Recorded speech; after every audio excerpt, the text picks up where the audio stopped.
ராமாயணத்தில் சபரி 3ஆம் பகுதி. புல்லினங்களின் சப்தத்தில் அவள் விடிந்துவிட்டதை அறிந்து எழுந்து கொண்டாள். நேற்றைய நாள் இருந்த சோர்வில் கவனிக்கத் தவறியதையெல்லாம் இப்பொழுது அவள் விழிகள் கண்டுகொண்டன.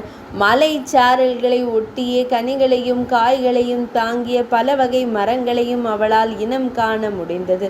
அருகிலேயே சுழித்து கொண்டு ஓடுகின்ற ஒரு மிகப்பெரிய தடாகம், காற்றில் நறுமலர்களின் வாசம்.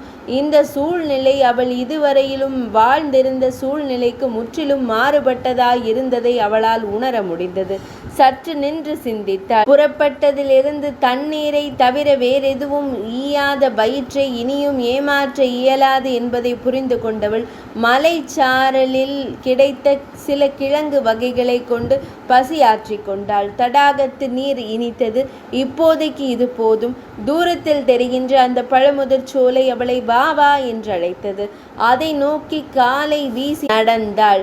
சிறிது நேரத்திலேயே அந்த சோலைக்குள் புகுந்தவள் மரங்களில் கை கெட்டிய தூரத்திலேயே கொத்து கொத்தாக தெரிகின்ற கனிகளை கண்டு ஆச்சரியத்தில் வாயை பிளந்தாள்.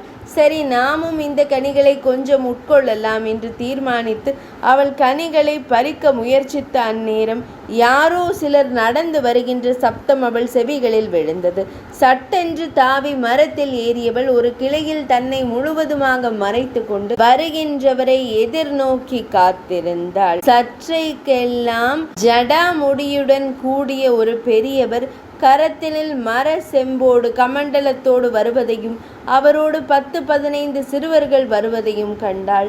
தான் இருக்கின்ற மரத்தை அடைவதற்கு அவர்கள் மிகவும் சிரமப்படுவதை அவளால் மரத்தின் மேலிருந்து நன்றாக காண இயன்றது. ஏன் இத்தனை சிரமம் கொள்கிறார்கள் என்று அவள் ஆராய முற்பட்ட போது அவ்விடத்தில் நிறைய முட்களும் மர கொம்புகளும் விழுந்து பாதையை அடைத்திருப்பதை கண்டாள். எப்படியோ சிரமப்பட்டு அவற்றை கடந்தவர்கள் நேரே எதிரே தெரிந்த தடாகத்திற்கு சென்றார்கள். அங்கு தமது நீராடலை முடித்து கொண்டு திரும்பவும் அவர்கள் அந்த முட்பாதையை சிரமத்தோடு கடந்தும் சென்றார்கள். மெல்ல மரத்தை விட்டு கீழிறங்கினாள் அவள்.